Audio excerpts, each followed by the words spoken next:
What's up guys and welcome back to my channel. Tom Aspinall is all set to defend his heavyweight title against Ciryl Gane this Saturday at UFC 321 in Abu Dhabi. Ahead of the highly anticipated main event, Aspinall opened up about his mindset going into the fight and his approach as the reigning champion. He made it clear that he doesn't just want to hold the belt, he wants to be the kind of champion who fights often, stays active, and consistently takes on the best competition the division has to offer. I just want to be a champion who fights often, regular, and fights the best guys, Aspinall said. I don't want to be one of those champions who take big breaks between fights. That's what's been happening lately and it's got nothing to do with me. I'm ready to put a stop to that. I want to be active, be a defending champion, and face whoever is next in line. Aspinall went on to say that fighting the #1 contender is what a real champion should always do. For him, Ciryl Gane is exactly that, the next best heavyweight in the world, and that's why this fight makes perfect sense. He's the #1 contender, Aspinall continued, so I think that's what champions should do, fight the #1 contenders. I'm the champion, he's the next best guy, so let's fight and find out who the best really is. That's how it's supposed to go. Despite his confidence, Aspinall gave full respect to Gane's unique skill set and athleticism. He acknowledged that Gane's movement, striking, and technical ability make him a tough challenge,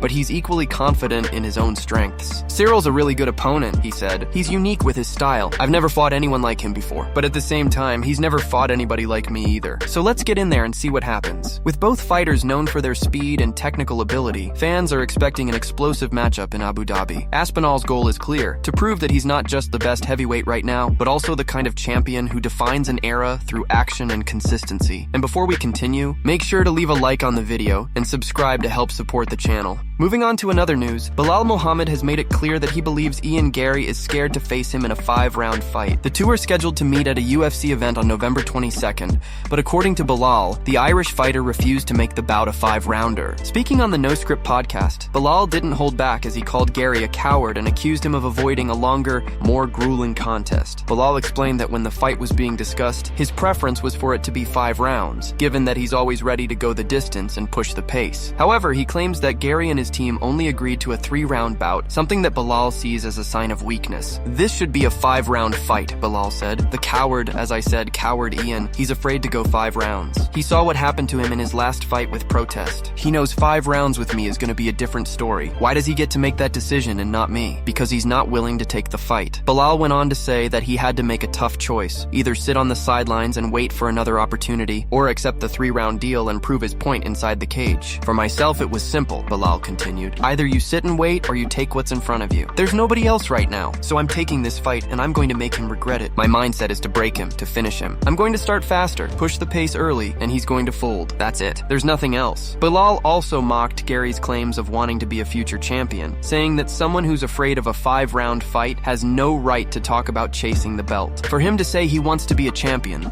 that he wants to be the best, and then be afraid of 5 rounds, it's ridiculous, Belal said. You can't call yourself a future champion if you don't have that mentality. Just take that out of your mindset, take that out of your vocabulary. With fight night approaching, Belal seems more motivated than ever. He's determined to make a statement and expose Garry's weaknesses, whether it's 3 rounds or 5. Moving on to another news, Max Holloway had some words for Silva after the Brazilian fighter called him out for a BMF title fight inside the White House. Recently, Silva took to X, expressing that his dream matchup would be against Holloway for the iconic belt in such a wild setting. When Max saw the call out during a recent Kick livestream, he couldn't help but laugh and roast Silva for the bold challenge. Did you see Silva called me out for the White House? Is he smoking drugs? Max said with a laugh. Holy, did he not see what Diego Lopez just did to him? This guy has got to be trolling us, bro. He needs to be concussed. That mother stays concussed, bro. Whatever he's saying, we're not gonna take it serious. Dude stays concussed, bro. What a weirdo. Max clearly wasn't holding back, mocking Silva's performance in his last fight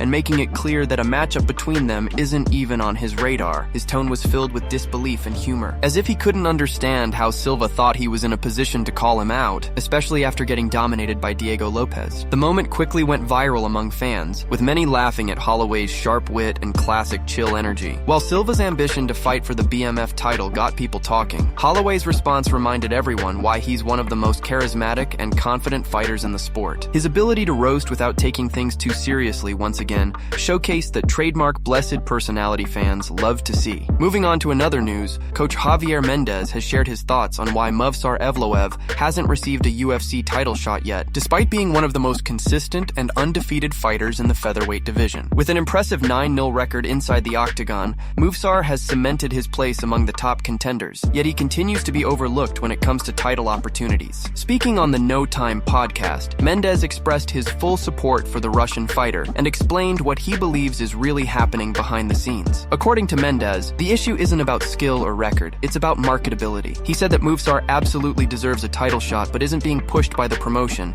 because he lacks the kind of star power that drives fan interest. "Look at Mavsar," Mendez said. "Look how long it's taken him. They're passing him up, and why? Because not many people are interested to see him, even though he deserves it. In my opinion, he's number one. He deserves the shot, but is he getting it? No." Mendez then compared Mavsar's situation to that of fighters who have been given quicker opportunities due to hype and popularity rather than pure performance. He pointed to how Sean O'Malley received his title shot after what he called a lackluster performance, suggesting that the UFC's promotional decisions are based more on who can attract attention than who's actually earned it through fighting merit. "How come Sean O'Malley got title shots after that kind of performance?" Mendez asked rhetorically. "And now, after his last fight, if he gets another title shot, that would be a real shock. I would think he's going back to the drawing board because people aren't going to be excited to watch him after losing like that. The eyeballs aren't going to be on him anymore." Mendez went on to discuss how the UFC often prioritizes timing, momentum, and fan engagement when deciding who gets a shot at the belt. He noted that a fighter's marketability plays a huge role, even more than rankings or win streaks. "It all comes down to different variables," he said. "It's about who's hot at that particular time or who's in favor with the fans and the company." He also mentioned that some fighters get pushed faster simply because they have the ability to sell fights through personality, trash talk, or media attention,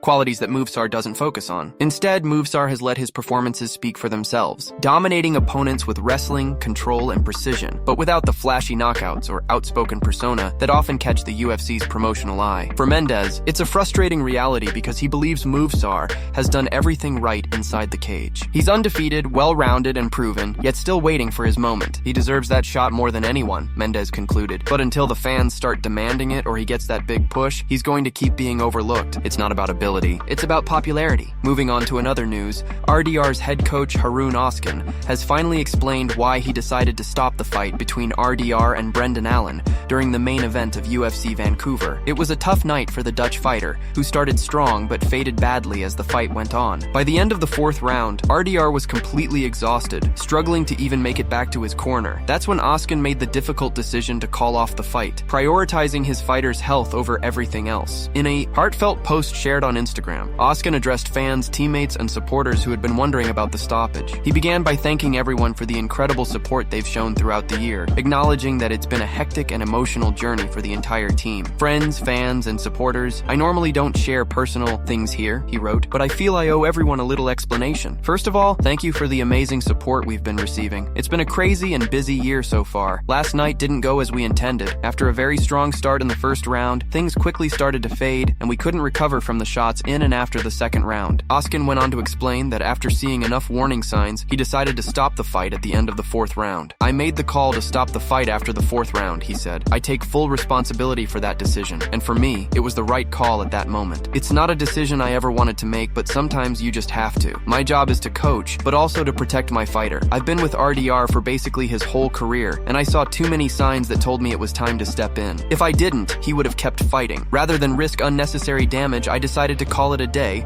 and make sure we go home healthy, live to fight another day." He made it clear that his decision had nothing to do with pressure from fans or critics. "I absolutely don't care about pleasing others if it comes at the cost of someone's health," he continued. "There's a thin line between being tough and looking out for your well-being. This sport can be brutal. Fighters sacrifice so much of their life in and out of the cage. There's no need for extra damage if it can be avoided. Most people forget they're human too." Oskan took full accountability for the outcome, but said there would be no excuses. "We knew what we were going for," he wrote. "We're not happy with this performance, but now it's time for recovery first. We'll evaluate some things and come back stronger next year." He ended his message on a positive note, expressing pride and gratitude toward RDR. "It's been an amazing year overall, with all the highs and lows. I'm proud of you, my brother RDR. We've come a long way. Thank you all for the continued support. All love." Moving on to another news, Daniel Cormier has spoken out about RDR's recent fight and praised his corner for making the tough but necessary decision to stop the bout against Brendan Allen. During a video on his YouTube channel, Cormier explained that the decision to throw in the towel was absolutely the right call, emphasizing how important it is for coaches to protect their fighters, even when the athlete might want to keep going. Cormier said that multiple moments throughout the fight showed just how exhausted RDR had become and how the damage had started to add up as the rounds went on. There were multiple decisions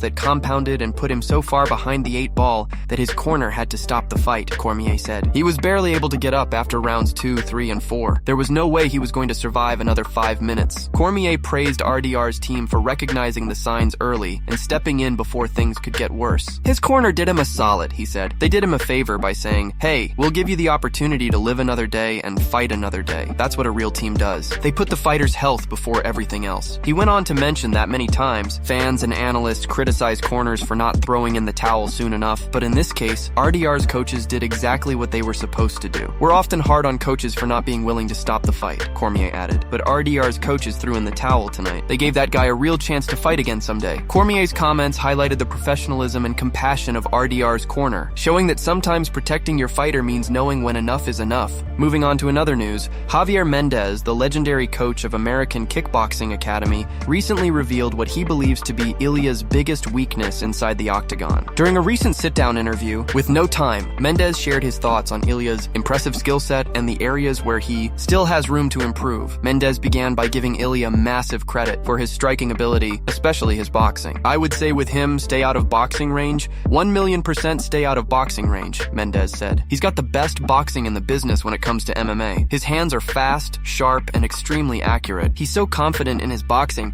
that he even believes he can beat someone like Terence Crawford. That's how confident he is." According to Mendez, Ilia's boxing is so refined that trying to trade punches with him is a mistake most fighters can't recover from. "His boxing's real good," he emphasized. "So if you're fighting him, you need to stay out of that range. Work your kicks, use angles, mix in knees, and try to incorporate Muay Thai. That would be the smart approach against someone like Ilia." Mendez also pointed out that Ilia isn't just a striker. "He's got decent wrestling," he said. "And from people I've spoken to who've trained with him, they say his jiu-jitsu is pretty solid too. So he's almost the complete package, but not quite." When pressed about Ilia's weaknesses, Mendez didn't hesitate. "The weakest link in his game would be the kicking area," he explained. "That's where he's not as strong. You have to attack his legs, keep him at a distance, and force him to deal with kicks rather than punches." Finally, Mendez mentioned that while Ilia's grappling looks good, it hasn't truly been tested against elite-level opponents. "You have to test your grappling with him to see if yours is better," he said. "It's not great, but we've yet to see how good it really is." Mendez's analysis gave fans a deeper understanding of Ilia's strengths and vulnerabilities, highlighting why the featherweight champion remains one of the most dangerous yet intriguing fighters in the sport. Moving on to another news, Umar has fired back at Merab after the Georgian fighter loudly claimed he would hurt and demolish Umar in a rematch. Things have been heating up between the two bantamweights, and this rivalry is starting to feel more personal than ever. Merab recently dug deep, reminding everyone that he already beat Umar once, despite dealing with a serious back injury, a leg infection, and an extremely rough training camp. Now Merab is calling for a rematch, saying that this time he plans to finish the job for good. Umar didn't hold back in his response. Instead of backing down, he welcomed the challenge. He said he's actually happy that Merab is talking trash because it means the rematch could be closer than ever. According to Umar, the more Merab talks, the easier it will be to set the fight up. And when that time comes, he's confident he'll prove Merab wrong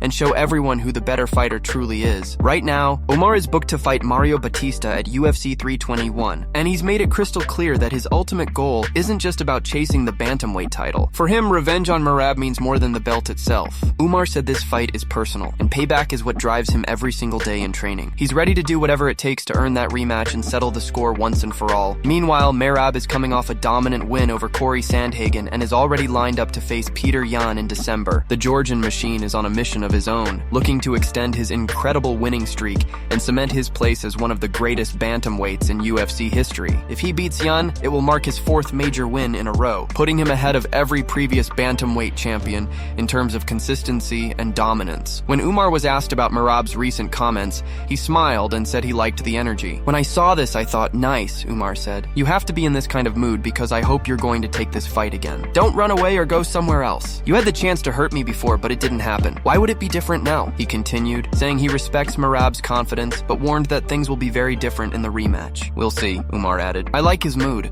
but if he really tries to hurt me this time, I'm going to show him who's actually going to be hurt. The tension between these two continues to grow, and fans are already buzzing at the thought of a potential rematch. Both men are determined, dangerous, and driven by pride. Whether it's for revenge or legacy, Umar versus Merab is shaping up to be one of the most anticipated clashes in the division.